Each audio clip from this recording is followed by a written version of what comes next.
अस्सलाम वालेकुम। आज हम ऑटोमोबाइल असेंबलर सेक्टर को देखेंगे। डेटा पोर्टल की वेबसाइट पे यहाँ पे आप आएंगे सेक्टर में, तो ऑटोमोबाइल असेंबलर सेक्टर के अंदर यहाँ पे हमारे पास मुख्तलिफ़ कंपनीज़ हैं।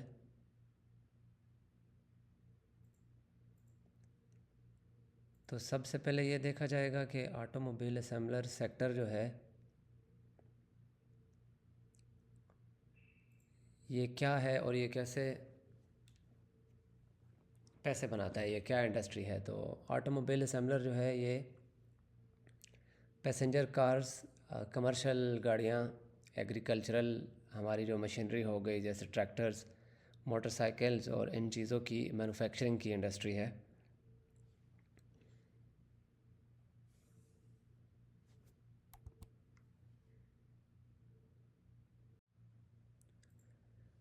तो देखें, automobile assembler benefit from brand loyalty, extensive dealer networks, localisation of components and strong after sale services.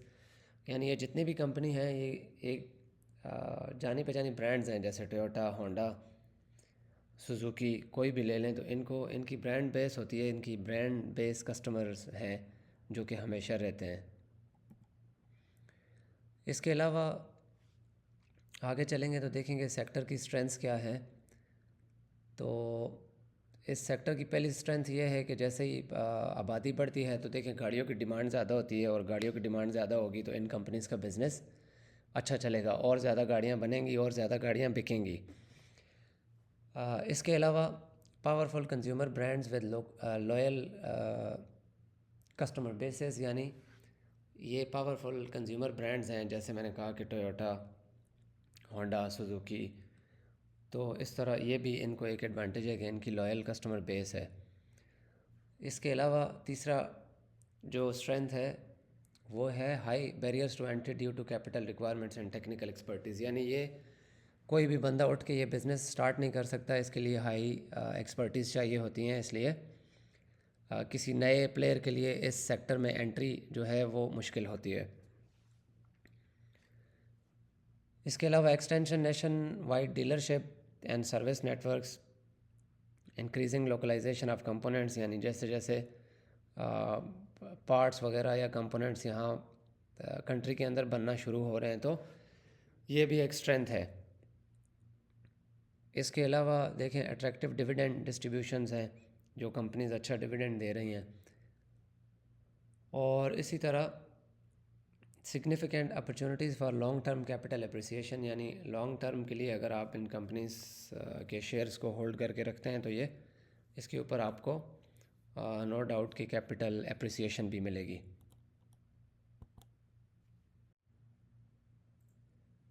इसी तरह स्ट्रेंथ्स के साथ हर चीज़ में, हर बिज़नेस में, हर सेक्टर में कुछ चैलेंजेस भी होते हैं। तो जो ऑटोमोबाइल असेंबलर सेक्टर के जो चैलेंजेस हैं उसमें जब इकोनॉमी थोड़ी स्लो डाउन हो जाती है या जब गाड़ियों की डिमांड कम होती है, इकोनॉमिक स्लो डाउन साइकिल्स जो होते हैं, इसके अलावा हाई इंटरेस्ट रेट है, एक्सचेंज रेट वॉलेटिलिटी है, इस तरह गवर्नमेंट की जो टैक्सेशन और रेगुलेटरी की चेंजेस हैं वो भी इसकी इस सेक्टर के लिए चैलेंज है। और एक और स्पेशली कि जो rising competition from new domestic and international entrants, यानी जैसे जैसे कंपटीशन बढ़ता जा रहा है, ये भी एक चैलेंज है इसका। Supply chain disruption and production bottlenecks, तो इस तरह के ये इस सेक्टर के चैलेंजेस हैं। आगे हम देखेंगे कि आने वाले 10 सालों में एक असेसमेंट के तौर पे जो इन्वेस्टमेंट ड्राइवर्स हैं इस सेक्टर के वो क्या है। तो जो सबसे पहले है वो है हर आने वाले वक्त में लोगों की इनकम बढ़ती है, इसी तरह कंटिन्यूड अर्बनाइजेशन, पॉपुलेशन ग्रोथ होगी। इसके अलावा एक्सपेंशन ऑफ कंज्यूमर फाइनेंसिंग, अगर कंज्यूमर फाइनेंसिंग ज़्यादा होगी तो भी गाड़ियों की डिमांड ज़्यादा होगी और लोग ज़्यादा गाड़ियों की तरफ आएंगे। इस तरह modernisation of Pakistan agricultural sector supporting tractor demand, मिसाल के तौर पे, और growth in localisation and domestic manufacturing, increased demand for fuel efficient and technologically advanced vehicles. इसी तरह जो है एक्सपोर्ट की अपॉर्चुनिटीज़ हैं फॉर सेलेक्टेड मैन्युफैक्चरर्स, और जैसे कि कंपनीज विद स्ट्रॉन्ग ब्रांड जैसे कि टोयोटा हो गया, होंडा हो गया, सुजुकी, तो जो साल से मज़बूत ब्रांड्स हैं, उनके लिए एक अच्छा मौका रहेगा आने वाले वक्त में।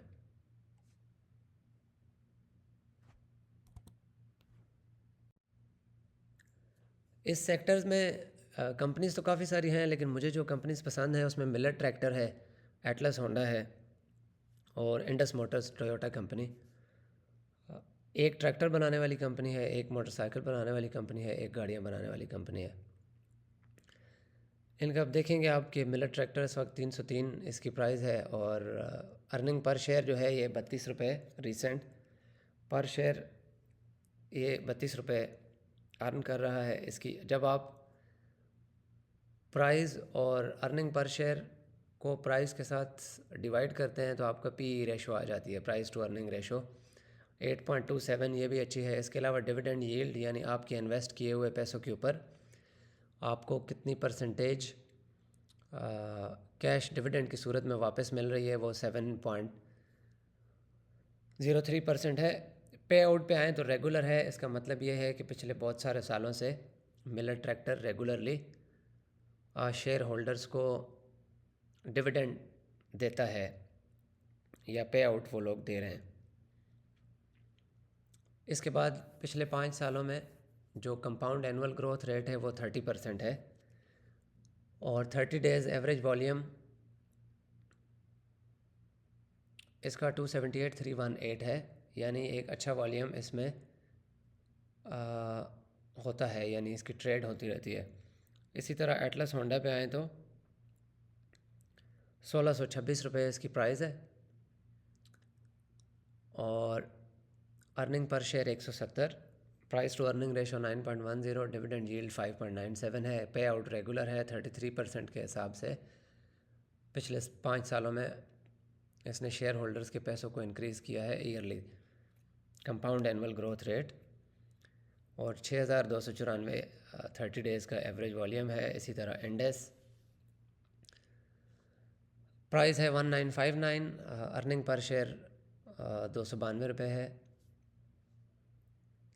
पी रेशो 5.85 जो कि बहुत अच्छी है, और इसी तरह डिविडेंड यील्ड 10.94 है। रेगुलर पे आउट है 20% के हिसाब से, कंपाउंड एनुअल ग्रोथ रेट है, और 38,624 इसका एवरेज 30 डेज़ वॉल्यूम है। वॉल्यूम इसलिए ज़रूरी होता है कि कभी आप किसी ऐसी कंपनी में शेयर्स ले लें कि जो ज़्यादा ट्रेड नहीं होती, या ये बहुत ज़्यादा ऑलरेडी जिसकी प्राइस बहुत ज़्यादा अप्रिशिएट हो चुकी है, तो वो अगर ज़्यादा क्वांटिटी में आपके पास शेयर्स होंगे तो फिर उसकी लिक्विडिटी में कभी आपको अगर बेचने पड़ जाते हैं तो वो लिक्विडिटी में मसला रहता है।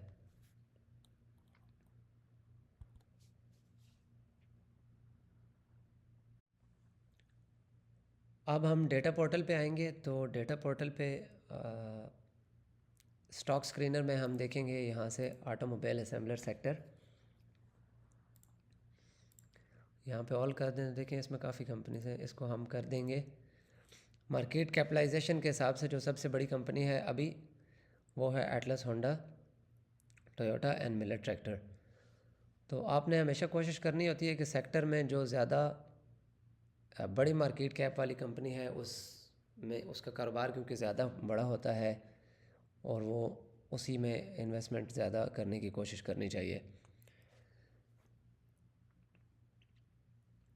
यहाँ पे आप देख सकते हैं प्राइस है, और इसके अलावा ये देखें पी रेशो, डिविडेंड यील्ड, और ये 30 डे वॉल्यूम एवरेज आपको यहाँ पे मिल जाएगी। इसके अलावा अब हम इस पे 1 बाय 1 इसको देख लेंगे। ये एटलस होंडा है, देखें इसकी थोड़ी प्राइस भी देख लेंगे।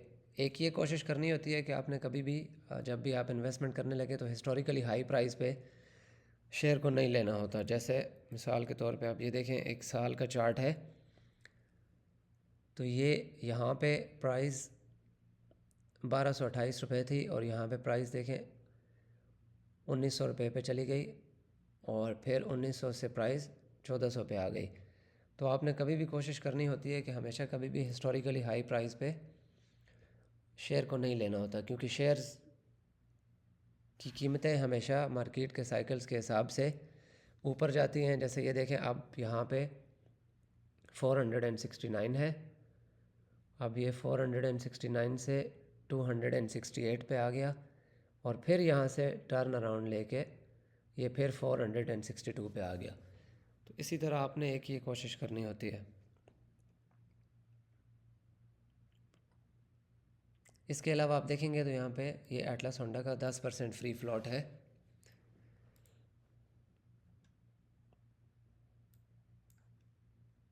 और आगे चलें तो यहाँ पे थोड़ा सा हम देख लेंगे कि कंपनी की सेल्स कैसी है। ये देखें, ये हर एक साल में इनकी सेल्स जो है वो बढ़ रही है, कम हो रही है, यहाँ से आपको पता चलेगा। प्रॉफिट आफ्टर टैक्स और ये अर्निंग पर शेयर इनकी देखें, ये बढ़ रही है, कम हो रही है। इसी तरह के यहाँ पे रेशोज़ पे आ जाएंगे तो आप ये gross profit margin, net profit margin, earning per share growth, ये सारी चीज़ें आप देख लें कि बढ़ रही हैं, कम हो रही हैं। यहाँ पे आपको इसकी मिल जाएंगे पे आउट्स भी, या फिर कंपनी की अपनी वेबसाइट पे जाके आप पुराना डेटा या किसी थर्ड पार्टी वेबसाइट से भी आप ये चीज़ें देख सकते हैं कि इसका पुराना, यानी ये कंपनी कितना रेगुलरली अपने शेयर होल्डर्स को डिविडेंड या पे आउट देती है।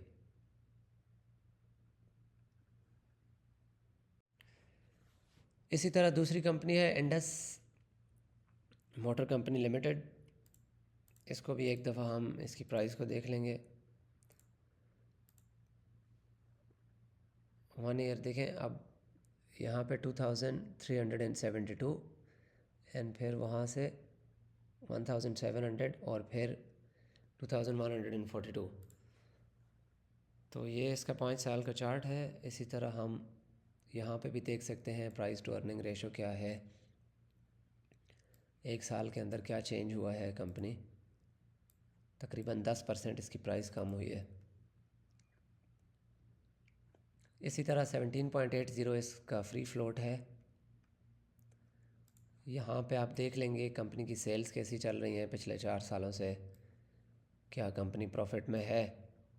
और अर्निंग पर शेयर आप देखेंगे 200 रुपये, 122, 191, 292 और इसी तरह ये बाकी यहाँ पर रेशोज़ हैं। तो इन नंबर्स को देखना इसलिए ज़रूरी है कि आपको एक समझ आ जाती है कि पिछले 4-5 सालों में कंपनी का बिज़नेस कैसा चल रहा है, या वो एक्चुअली पैसा जनरेट कर रही है कि नहीं। और ये यहाँ पे देखें,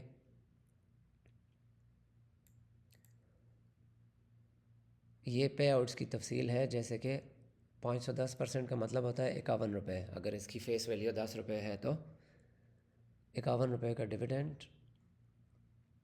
फिर ये 46 रुपये, 51 रुपये और यहाँ पे सारी डिटेल दी हुई है। इसी तरह ये नीचे यहाँ पे फाइनेंशियल रिपोर्ट्स हैं, हर क्वार्टर की रिपोर्ट। यहाँ पे आप क्लिक करके इसका पीडीएफ देख सकते हैं, पढ़ सकते हैं। ये यहाँ पे हर साल की एनुअल रिपोर्ट भी होती है, उसमें कंपनी बताती है कि साल के अंदर उन्होंने क्या किया, क्या बनाया, क्या बेचा और क्या बचाया, कंपनी प्रॉफिट में है, लॉस में है, आइंदा की स्ट्रेटजी क्या है, इकोनॉमी की क्या सूरत हाल है। तो ये एनुअल रिपोर्ट्स भी पढ़नी चाहिए। इसके बारे में ऑलरेडी एक वीडियो पहले बनाई है, उसको आप देख सकते हैं, फाइनेंशियल रिपोर्ट्स को कैसे देखा जाए।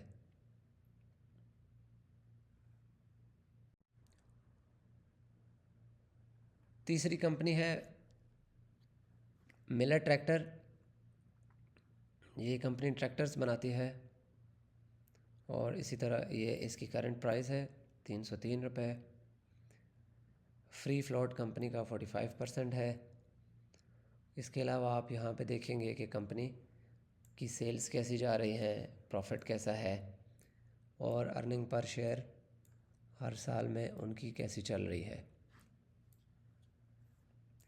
कई एक और कंपनीज हैं जो आप देखेंगे कि यहाँ पे नंबर्स आपको ये रेड में नज़र आएंगे, इसका मतलब होता है कि कंपनी लॉस में जा रही है।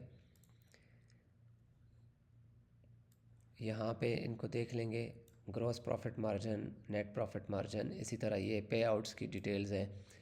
या फिर कंपनी की अपनी वेबसाइट के ऊपर जाके भी, यहाँ पे आप वेबसाइट के ऊपर जाके कहीं पे भी इन्वेस्टर रिलेशन का एक सेक्शन होता है, तो उसके अंदर आप देख सकते हैं कि मज़ीद पूरी तफसील कोई भी चाहिए तो वहाँ पे आपको मिल जाएगी, फाइनेंशियल रिपोर्ट्स, डिविडेंड्स की, पे आउट्स की तफसीलात।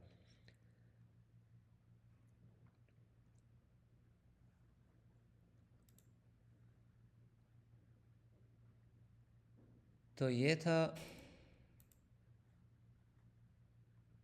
Automobile assembler sector.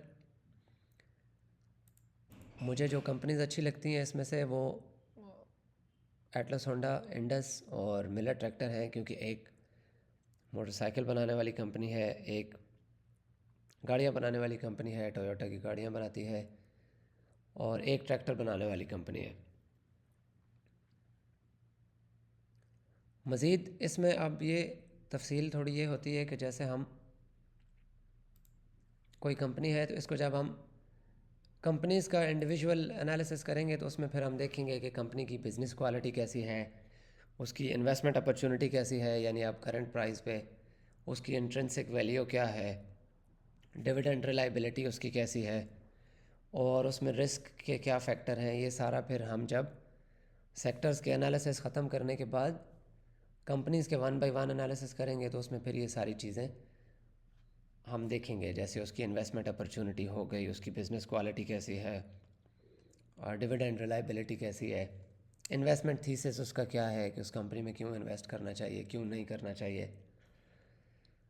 तो ये सारी चीज़ें आने वाली वीडियोस में फिर हम एक्सप्लेन करेंगे। Thank you.